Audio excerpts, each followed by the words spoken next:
அக்கினி நட்சத்திரம் என்றால் என்ன? அது எவ்வாறு நம்மையும் நம் சூழலையும் பாதிக்கிறது? ஒவ்வொரு வருடமும் சித்திரை மாதம் பிறந்து சித்திரை மாதம் 21ஆம் நாள் முதல் வைகாசி மாதம் 14ஆம் நாள் வரை வெயிலின் தாக்கம் கடுமையாக இருக்கும். இதனை அக்னி நட்சத்திரம் என்று சொல்வர். அக்னி நட்சத்திரம் என்றால் என்ன? அஸ்வினி முதலான 27 நட்சத்திரங்களில் எந்த நட்சத்திரமும் அக்னி நட்சத்திரம் என்று பெயர் பெற்றிருக்கவில்லை என்றாலும், சித்திரை மாதம் பரணி 3ஆம் காலில் சூரியன் பிரவேசிக்கும் காலத்தை அக்னி நட்சத்திரக் காலம் என்று பஞ்சாங்கம் கூறும. இந்த காலத்தில் சூரியனின் வெப்பம் அதிகரிக்கும் நேரம். அப்போது சூரியனுக்கு நட்சத்திர அந்தஸ்தை கொடுக்கப்படுகிறது. சூரியன் என்பது விண்மீன்தான். மற்ற காலங்களில் நாம் அதனை சூரியன் என்கிறோம். அக்னி நட்சத்திரம் ஆண்டுதோறும் 21 நாட்கள் வருகின்றன. அக்னி நட்சத்திர நாளில் சந்திரன் மட்டுமல்லது, பூமி கூட சூரியனுக்கு சற்று அருகே இருக்கும். அக்னி நட்சத்திரம் என்பது சூரியனுடைய சஞ்சாரம் தொடர்பாக அமையும் காலப்பகுதியாகும். பெரும்பாலும் சித்திரை மாத இறுதி 10 நாட்களும் வைகாசி மாத முதல் 10 நாட்களும் இணைந்த பகுதியாகும். இந்நாட்களில் முதல் 7 நாட்கள் சுமாராகவும், இடையில் 7 நாட்கள் மிக அதிகமாகவும், கடைசி 7 நாட்கள் சுமாராகவும் வெப்பத்தை தரும். இந்த காலகட்டத்தில் அறுவடை செய்யப்பட்ட வயல்வெளிகளில் வெப்பத்தின் காரணமாக வெடிப்புகள் ஏற்படும். அதன் வழியாக பூமியின் வெப்பம் வெளியேறும். அந்த பிளவுகளில் காய்ந்த இலைகளும் சருகுகளும் நுழைந்துவிடும். அக்னி நட்சத்திரம் முடிந்து வைகாசி பிற்பகுதியில் வீசும் காற்றால் பூமி குளிரும். அதனையொட்டி மழை பெய்தால் நிலத்தின் வெடிப்புகள் மூடப்பட்டுவிடும். இதனை கற்ப ஊட்டம் என்பார்கள். இந்த முறையில் இயற்கையாகவே வயலுக்கு நல்ல உரம் கிடைக்கிறது. அடுத்த வேளாண்மைக்கு வயல் வளம் பெற்றுவிடுகிறது.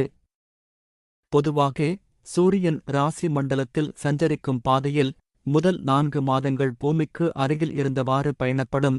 இந்த வழியை முதல் பரியாயம் என்பார்கள். இதற்கு ஐராவத வீதி என்ற பெயரும் உண்டு. அக்னி நட்சத்திரத்தின் சக்தியைக் கொண்டது கார்த்திகை நட்சத்திரம். கார்த்திகை நட்சத்திரத்தின் தேவதை அக்னி தேவன். நெருப்பைத் தாங்கும் சக்தி படைத்தது கார்த்திகை நட்சத்திரம் என்று வானியல் நூல்கள் கூறுகின்றன. இந்த அக்னி நட்சத்திரம் குறித்து புராணம் கூறும் தகவலைப் பார்ப்போம். யமுனை ஆற்றங்கரைக்கு அருகிலுள்ள காட்டின் பெயர் காண்டவவனம். இந்த காட்டிற்குள் அரிய மூலிகைச் செடிகள் இருப்பதால் அதன் மணம் ஆற்றங்கரைக்கு வருபவர்களை கவரும். இந்திரனின் காவலில் உள்ள அந்த வனத்தில் அரிய மூலிகைகள் செழித்து வளர அவ்வப்போது மழை பெய்யச் செய்தான் மழையின் அதிபதியான இந்திரன். இந்திரனுக்கு காண்டவவனன் என்ற பெயரும் உண்டு. இயற்கையின் எழிலுடன் மூலிகையின் மணமும் வீசிக்கொண்டிருந்த இதமான சூழ்நிலையில் யமுனை நதியில் கண்ணனும் அர்ச்சுனனும் அவர்களுடைய தோழர்களும் நீராடி மகிழ்ந்தனர். பின்னர் அவர்கள் கரையேறும்போது ஓர் அந்தணர் வந்தார். அவர் கண்ணனையும் அர்ச்சுனனையும் பார்த்து, உங்களைப் பார்த்தால் கருணை மிக்கவர்களாக தெரிகிறீர்கள். எனக்கு அதிக பசி. என் பசிக்கு உங்களால்தான் உதவ முடியும். இந்த வனத்தில் என் பசிப்பிணியைத் தீர்க்கும் மருந்து உள்ளது. நான் இந்த வனத்திற்குள் பிரவேசிக்க நீங்கள் உதவி செய்ய வேண்டும் என்று வேண்டினார். அந்த அந்தணரின் பேச்சு வித்தியாசமாக இருக்கவே கண்ணன் அந்த அந்தணரை உற்றுப் பார்த்தார். வந்திருப்பது அக்னிதேவன் என கண்டு கொண்டார்.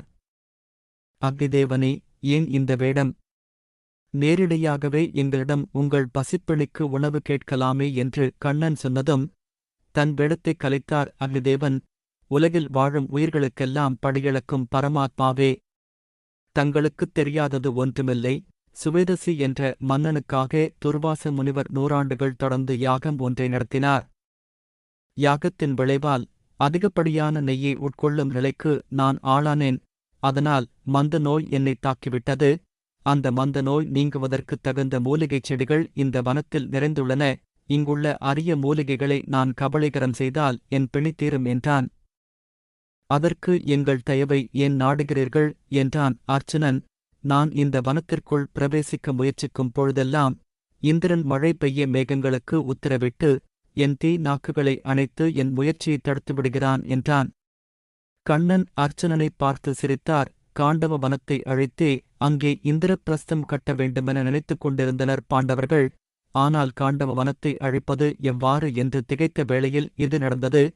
கண்ணன் சிரிப்பின் பொருளைப் புரிந்து கொண்ட அர்ச்சுனன், அக்னிதேவனே, நாங்கள் உனக்கு உதவுகிறோம். ஆனால் ஒரு நிபந்தனை. இந்த உதவிக்கு உபகாரமாக வில்லும் அம்பாரத் துணியும் அம்புகளும் வேண்டும். ஏனென்றால் நாங்கள் இங்கு நீராடத்தான் வந்தோம். எனவே இந்திரன் மழை பெய்வித்தால் தடுப்பதற்கு வில்லும் அம்புகளும் தேவை என்றான். உடனே அர்ச்சுனனுக்காக சக்திமிக்க காண்டிபவில் அம்புகள் அம்பரத்தூணி என எல்லாவற்றையும் தந்தான் அக்னி பகவான்.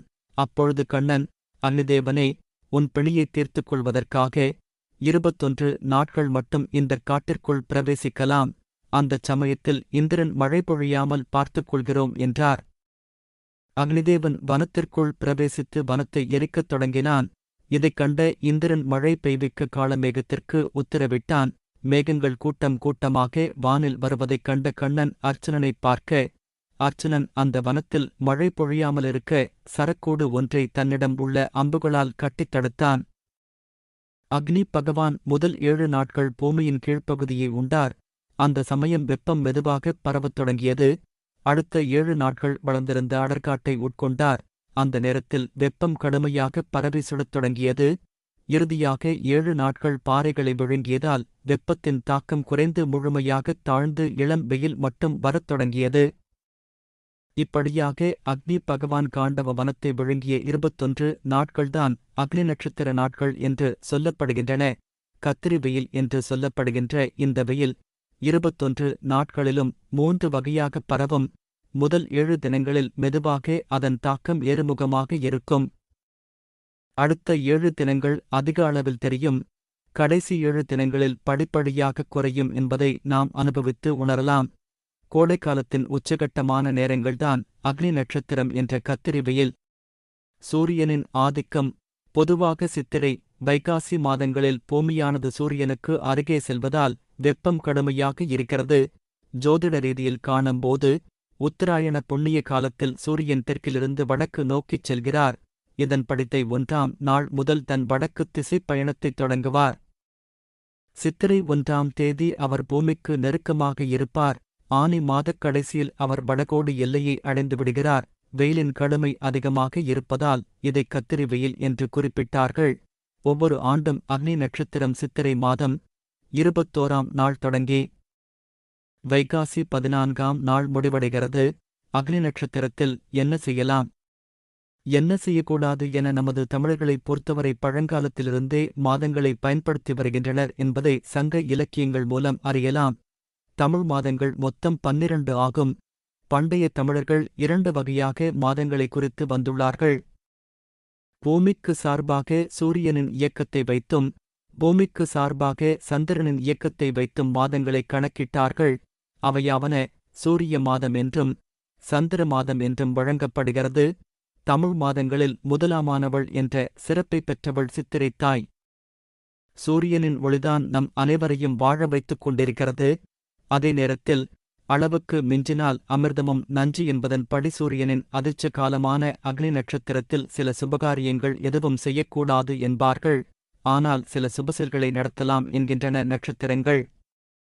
திருமணம், சீமந்தம், சத்திரங்கள் கட்டுதல், உபநயனம், பரிகார வேள்விகள் ஆகியவற்றைச் செய்யலாம். ஆனால் வீடு கட்டுவதற்கான நிலம் வாங்குவதைத் தவிர்க்கலாம். தோட்டம், மலர்ச்செடிகள், குளங்கள், குட்டைகள் வெட்டுவது ஆகியவற்றைத் தவிர்க்க வேண்டும்.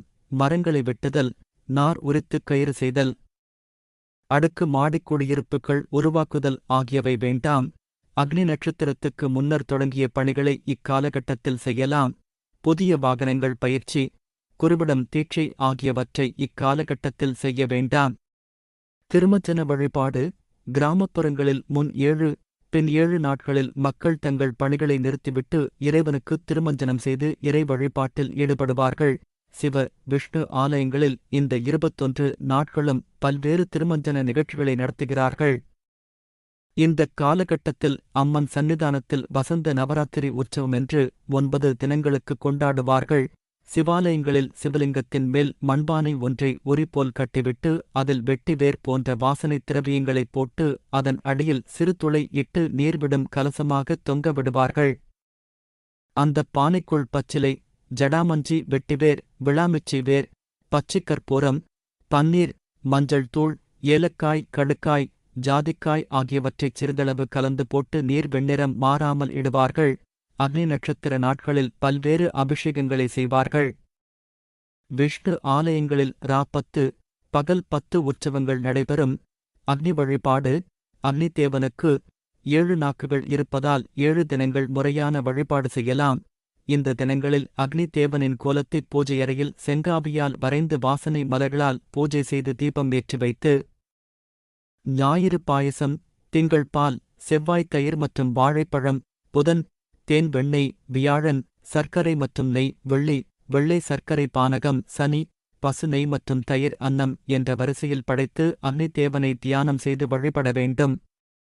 மனிதனின் இரு உள்ளங்கைகளிலும் அக்னிதேவன் இருப்பதாக நம்பிக்கை உண்டு. அதனால்தான் இரு கைகளையும் காட்டி ஆலய வழிபாடு செய்கிறோம். வெப்ப காலத்தில் இஷ்ட குல தெய்வங்களை வழிபட்டு வரலாம். அனைத்து ஆலயங்களிலும் ஜலதாரை வைப்பதால் அந்தக் காலகட்டங்களில் பூமி அதிர்வோ இயற்கை உபாதைகளோ நோய் தாக்கங்களோ ஏற்படாது என்பது வேதங்களின் சொல்லப்பட்ட உயர்ந்த இரகசியம். ஜோதிட ரீதியாக இது சில விஷயங்களுக்கு தோஷ காலம் எனப்படுவதால் பழமையான சிவன் கோவில்களில் சர்வேஸ்வரனுக்கு அபிஷேகம் செய்விப்பது இந்த வேளையில் சகல தோஷத்தையும் நீக்கும். சித்திரை திருவோண நடராஜர் அபிஷேகம். நடராஜருக்கு தேவர்களின் கணக்குப்படி 6 கால அபிஷேகமாக ஆண்டுக்கு 6 முறை அபிஷேகம் செய்வார்கள். அதில் சித்திரை மாத திருவோண நட்சத்திரத்தில் செய்யப்படும் அபிஷேகம் நடைபெறும். அன்று உச்சிகால அபிஷேகமான இதை தரிசித்தால் பிறப்பில்லா பேரின்ப நிலையை எட்டலாம் என்பது சித்தர்கள் வாக்கு. இந்த வீடியோ உங்களுக்கு பயனுள்ளதாக இருந்தால் இந்த சேனலை சப்ஸ்கிரைப் செய்யவும், உங்கள் நண்பர்களுக்கு ஷேர் செய்யவும். நன்றி.